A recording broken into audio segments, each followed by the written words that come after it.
mais man Chérif dafa am une question qui me tient à cœur. Moi c'est la vision du président de la République sur la question du pétrole et du gaz. Je ne sais pas. Parfois il y a des choses da nga naan mais qui conseille le président, il y a des choses qui se passent da nga naan le président de la République. Oui da nga naan mais parce que un président quand même, le président de la République quand même c'est notre plus haute autorité et notre fierté. Nous devons l'aider à ce que ñun ñu gis ko d'une certaine prestance. Dafa am ay conseils dafa am ay bànqaas. xoolal ñuy wër pétrole bi ak gaz bi yëpp.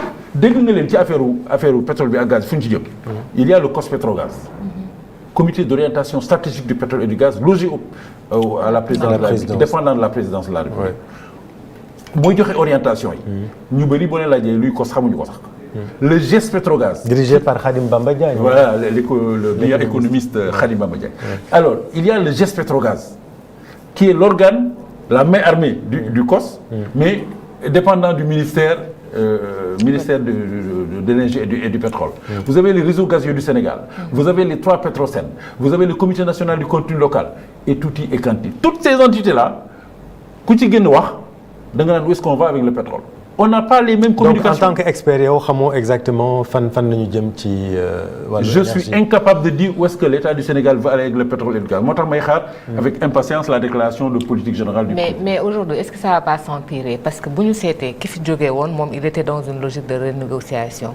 Mais premier ministre bu bees bi Al Amine Lo il est plutôt dans une logique de consolidation de ñi fi jot a nekk wala dem jëli ñi fi nekkoon mais pas forcément dans une logique de renégociation. Déjà bi Ousmane Sonko demee Mbacké mi ngi koy wax que ne ils sont pas d'accord sur certaines décisions déjà prises nit yi di jàpp ne déjà loolu noonu rek mën na doon wuteloo si seen diggante ñoom ñaar mais bu demee defi DPG wam wax lu contraire li nga xam ne 2 ans yi moom la ñu jot a def est-ce que du andi beneen sëmbaxloo quand même ci politique gu état bi. Non, c'est-à-dire que aujourd'hui le Premier ministre doit imprimer la marque en fonction de la vision du président de la République fan la ñu bëgg a jëm ci orientation yi. La question des négociations leeral naa ko léegi c'est-à-dire yow mënoo négocier koo xam ne yow xam nga ni moo la ëpp doole doo dem ne da ngay bëre ak Balla Gaye en sachant que yow mosoo bëri.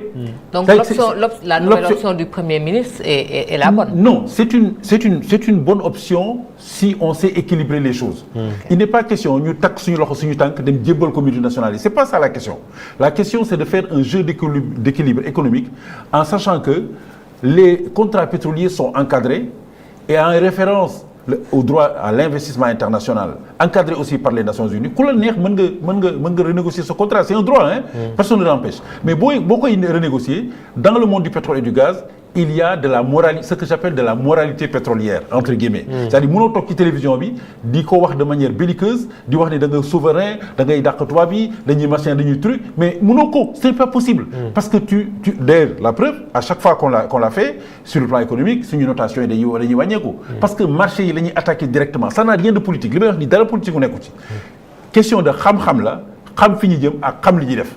Le problème c'est que dans ce pays-là souvent dañuy jël ay décisions yoo xam ne dañ koy def sous le coup de l'omission ou de la politique ce n'est pas bon. Ce qu'il faut faire c'est que on peut négocier mais parler avec les gens en douce. Moi j'ai parlé aux multinationales c'est ce qu'ils nous disaient à l'époque mais Bachir nous on peut rien dire qu'est-ce que vous voulez qu'on fasse c'est votre pays. Oui mais Bachir pour les Sénégalais en tout cas yi nga xamante ni ñoom ñooy subir un peu ces prix c'est la hausse des prix à la pompe tey jii yokk nañu carburant est-ce que mën nañu xaar ñu yokk courant électricité subsidiairement. Alors en général bu amee ay hausse carburant ñi nga xam ne dañuy jël carburant di ci liggéey ñoom it dañu naan li ñu koy jëndee dafa cher donc ñoom it dañuy yokk la ñu woo effet domino. Transporteurs yi dañuy yokk après kenn man tam damay jaay ceeb il faut ma yokkoo kii ceeb kii mais loolu moi je peux pas dans l'absolu dire ce qui va se passer. Oui. Mais en général effet domino yooyu. mais techniquement est-ce que ci sa xam-xam mën nañu ko expliquer. Non mën nañu ko expliquer xam nga Sénégal dafa am. benn direction bu ñu woowee j'en parle souvent hein, je fais beaucoup de publicité ces temps-ci j'en parle parce que j'ai découvert enfin je sais que au ministère de l'économie il y a la direction de la programmation budgétaire. Foofu direction bu am solo la ci Sénégal lépp lu budget fa lañ koy toggee. L'actuel ministre c'était son poste avant. Voilà ministre bi nga xam ne Cheikh Diba fa la newoon moom foofu la newoon. Foofu la ñuy toggee économie bu Sénégal. Xam nga nu ñu koy toggee arbitrage ministère bu ñëkk day ñëw naan man lii laa bëgg. Xaalis bi fii laa ko bëgg a jëlee ñooñu ne ko jërëjëf toogal.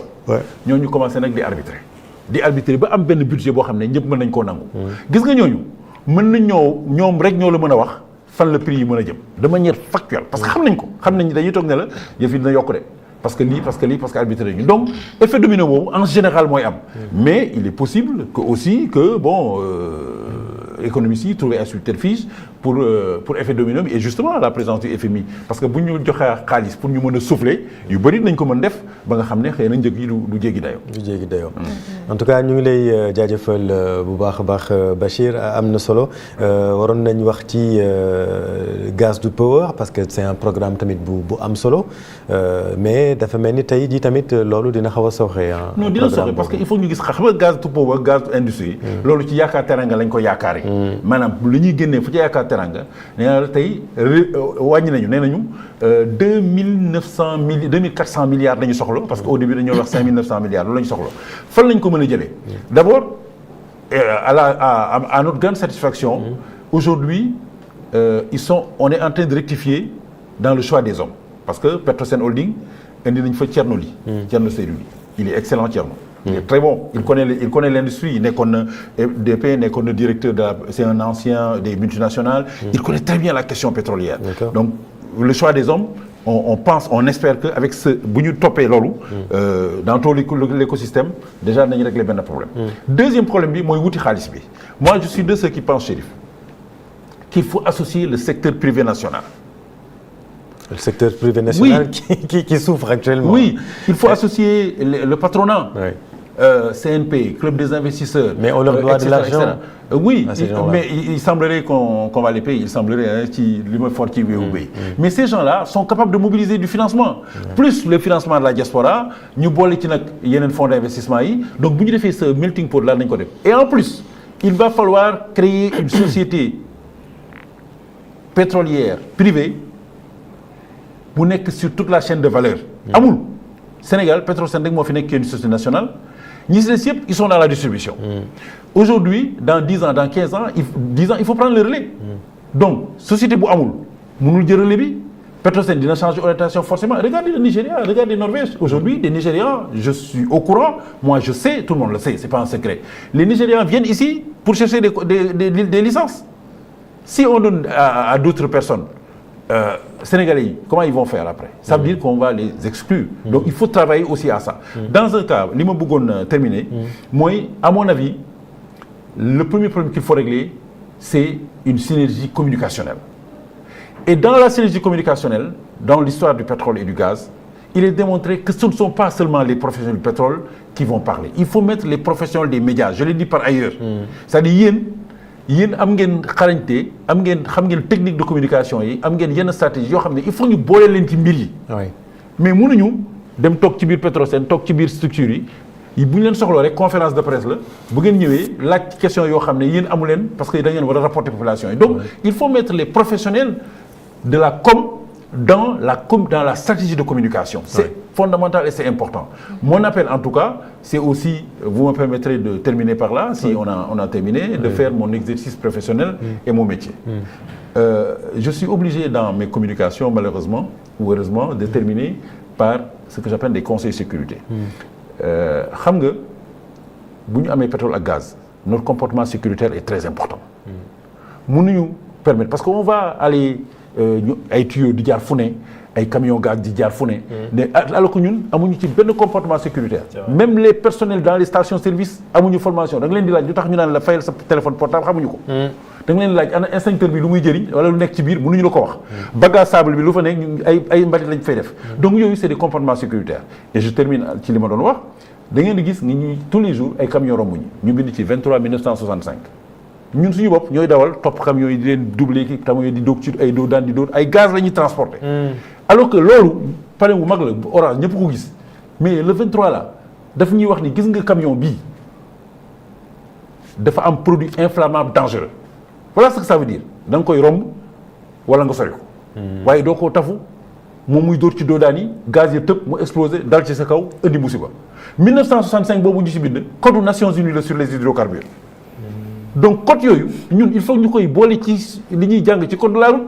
dëgg la mais il faut aussi ñu koy jàngale ci école yi xale yi tel koo xam en tout cas l'aspect communicationnel sur le pétrole et le gaz est extrêmement important il faut que l'État prenne ses responsabilités.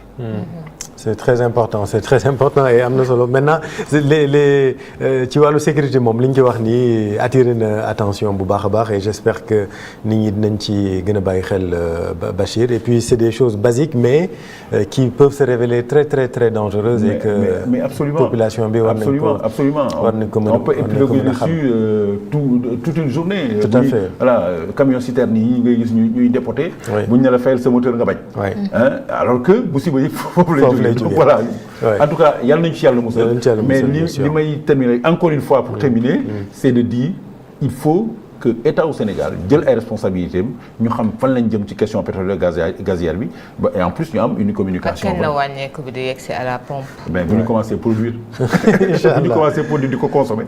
rek nga gis prix yi dina wàcc incha allahu taala. Merci beaucoup Bachir Dramé nekk expert pétrolier consultant international auteur du livre De rien à l'or noir un livre passionnant que je recommande bien entendu à tous nos internautes merci beaucoup Bachir. C'est moi qui vous remercie. Merci beaucoup Bigué. Merci ñu ngi leen di jaajëfal mu nekkoon seen matinale donc de ce jeudi rendez-vous demain avec Pape Cheikh Sylla et toute l'équipe de la matinale bonne suite des programmes.